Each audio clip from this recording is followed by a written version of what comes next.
नमस्कार मेरे प्यारे साथियों, राजस्थान अध्ययन की पुस्तक के बारे में बात कर रहे थे जो कक्षा 10 से संबंधित होने वाली है, जिसमें इतिहास एवं कला संस्कृति के महत्वपूर्ण प्रश्न होने वाले हैं। प्रतियोगी परीक्षाओं की यदि आप तैयारी कर रहे हैं तो मान के चलिए कि आपकी जो सीरीज़ है वो रामबाण साबित होने वाली है। चाहे आप चतुर्थ श्रेणी कर्मचारी से लगा करके यदि आप RS की भी तैयारी कर रहे हैं तो उसके लिए भी इम्पोर्टेंट है। PDF यदि आप डाउनलोड करना चाहते हैं तो लिंक जो है वो मैंने डिस्क्रिप्शन में दे रखा है, उस पर जाइए, क्लिक करेंगे तो आप हमारा ऐप जो है वो प्ले स्टोर पर ओपन होगा, उसको आप इंस्टॉल कीजिएगा और उसके बाद आप जो है इस PDF का आनंद ले सकते हैं और इस PDF को पढ़ करके अपनी सफलता को जो है वो आप हासिल कर सकते हैं। तो चलिए सेशन को हम शुरू करते हैं बिना टाइम गवाए। 90 महत्वपूर्ण प्रश्न जो हैं इससे पहले वाले वीडियो में हम बात कर चुके थे। आगे के कुछ प्रश्न जो हैं जिनको हम कंटिन्यू तरीके से आज पढ़ लेते हैं। चलिए 91वां प्रश्न आता है कि गुहिल के बाद मेवाड़ का प्रतापी शासक कौन था।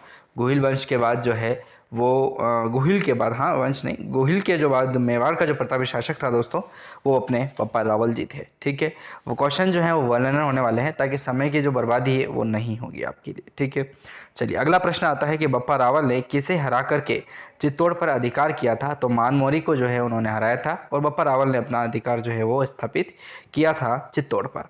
बप्पा रावल ने एकलिंग जी का मंदिर कहाँ पर बनवाया है। तो कैलाशपुरी में ही बनाया गया है। ठीक है, कैलाशपुरी अपने उदयपुर में पड़ता है और मेवाड़ के राजाधिराज जो अपने श्री एकलिंगनाथ हैं उनका मंदिर जो है बप्पा रावल के द्वारा बनाया जाता है। जस्ट पास में ही आपको पता हो तो नागदा जो है वो स्थित है, नागदा गांव करके है वहाँ पर, और वहाँ पर अपने सास बाहू मंदिर, जिसे सहस्त्र बाहू मंदिर के नाम से जाना जाता है, जो मुगलों के द्वारा जो है उसको एकदम विध्वंस किया गया था और सारे मंदिर जो है वो तोड़े गए थे। तो वो भी अपना पास में ही है। याद रखिएगा कि सहस्त्र बाहू मंदिर या सास बाहू मंदिर कहाँ स्थित है, तो अपने नागदा में स्थित। और नागदा किसके पास है, तो कैलाशपुरी के पास। ठीक है, जस्ट कैलाशपुरी और नागदा के बीच में ज़्यादा डिफरेंस नहीं है, जस्ट 4 या 5 किलोमीटर का डिफरेंस है बस। यदि आप जाएँ ना कभी तो वहाँ ज़रूर जाएँ। ठीक है, काफ़ी मन मतलब यूँ शांत हो जाएगा और आपको इतिहास का जो है नॉलेज है वो थोड़ा कुछ आपको वहाँ पर देख करके आपको लगेगा कि किस तरीके से हमें लूटा गया था। वो जो है घाव जो हैं अपने वो आपको दिखेंगे। चलिए इसी क्रम में अगला प्रश्न आता है, बप्पा रावल ने अपनी राजधानी किससे बनाया था। तो नागदा को बनाया गया था। देखिए बप्पा रावल ने कैलाशपुरी में तो एकलिंग जी नाथ की नींव रखी थी, एकलिंग नाथ जी जो है उनका भव्य मंदिर बनवाया और उसके बाद जो है नागदा को अपनी राजधानी बनाया था। ठीक है, मैंने बताया नागदा उसके पास में ही है, तो वहाँ पर नागदा का मंदिर जो नागदा है उसको अपना राजधानी बनाया गया था। ठीक है, नागदा में वो मंदिर स्थित है, सास बाहू मंदिर। ठीक है, प्रश्नों को इतनी बार दोहराएंगे अपन कि आपको इस वीडियो के माध्यम से याद हो जाए, आपको अब बार बार वीडियो पर देखना नहीं पड़े और अपने समय की बर्बादी नहीं होगी। ठीक है दोस्तों, चलिए अगला प्रश्न आता है, बप्पा ने कौन सी उपाधि धारण की थी। तो कालभोज की जो उपाधि है वो बप्पा रावल के द्वारा जो है वो हासिल की जाती है। ठीक है, कालभोज बप्पा रावल को कहा जाता है। फिर प्रश्न आता है कि इतिहासकार CV वैद्य बप्पा रावल की तुलना किससे करती है। इतिहासकार जो CV वैद्य हैं वो बप्पा रावल की जो तुलना है वो किसके द्वारा की जाती है। तो यूरोप के चार्ल्स मार्टेल के द्वारा जो है इनकी तुलना की जाती है, उनकी उपाधि जो है वो दी जाती है। अगला प्रश्न आता है कि भूताला का युद्ध किसके बीच लड़ा गया था।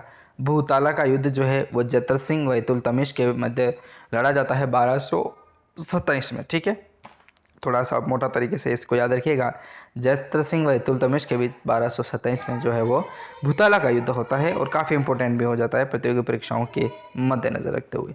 चलिए इसी क्रम में अगला प्रश्न आता है, भूताला के युद्ध का वर्णन किस ऐतिहासिक ग्रंथ में मिलता है।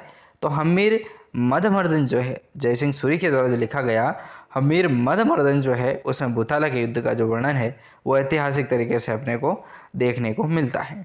चलिए अगला प्रश्न आता है, हमीर मधमर्दन में हमीर किसे कहा गया है। तो वो इल्तुतमिश जो है उसको कहा गया है मधमर्दन। ठीक है, हमीर। ठीक है, चलिए प्रश्न है, पद्मावत किसकी रचना है। तो मलिक मोहम्मद जायसी के द्वारा लिखी गई पद्मावत है जो 1540 ईस्वी में लिखी जाती है, मलिक मोहम्मद जायसी के द्वारा। ठीक है, संजय लीला बंसाली के द्वारा और मलिक मोहम्मद जायसी के द्वारा जो लिखी गई है उसको संजय लीला बंसाली के द्वारा नृत्य किया जाता है और उनको बनवाया जाता है। पद्मावत करके एक पिक्चर आती है उसको ही। ठीक है, लेकिन काफ़ी वो विवादित हो जाती है क्योंकि मलिक मोहम्मद जायसी ने भी जो पद्मावत ग्रंथ लिखा है उसमें आपको मेवाड़ के द्वारा और मेवाड़ के जो इतिहास की जानकारी है वो पूर्ण नहीं दी गई है। ठीक है, उसने 1540 में लिखी थी लेकिन उसके हिसाब से उसने एटमॉस्फेयर नहीं बनाया उसके अंदर। ठीक है ना, तो वो थोड़ा सा आज भी इतिहासों में जो लिखा गया है वो थोड़ा कहीं ना कहीं फ़र्क आपको जो है वो देखने को मिलेगा। ठीक है, वीर विनोद वगैरह के जो श्यामल दास द्वारा लिखी गई है, वैसे आप बुक्स देखेंगे तो आपको जो इतिहास का पता है वो एकदम ज़ीरो लेवल से लगेगा और आप इतिहास के लिए जो है वो आप अपना मत प्रकट करने के लिए उन पुस्तकों का ही सहारा लीजिएगा। ठीक है, चलिए इसी क्रम में प्रश्न आता है कि गोरा व बादल किसके सेनापति थे? तो रावल रतन सिंह जो थे उनके सेनापति थे गोरा व बादल। अमीर खुसरो के किस ग्रंथ में खिलजी के चित्तौड़ आक्रमण का जो है वो उल्लेख मिलता है? तो उल फुतूह करके जो है वो मिलता है अमीर खुसरो के ग्रंथ से। ठीक है, चलिए इसी क्रम में अगला प्रश्न आता है महत्वपूर्ण। चलिए ये सीरीज़ जो है वो अगले वीडियो में देखेंगे, तब तक के लिए जय हिंद।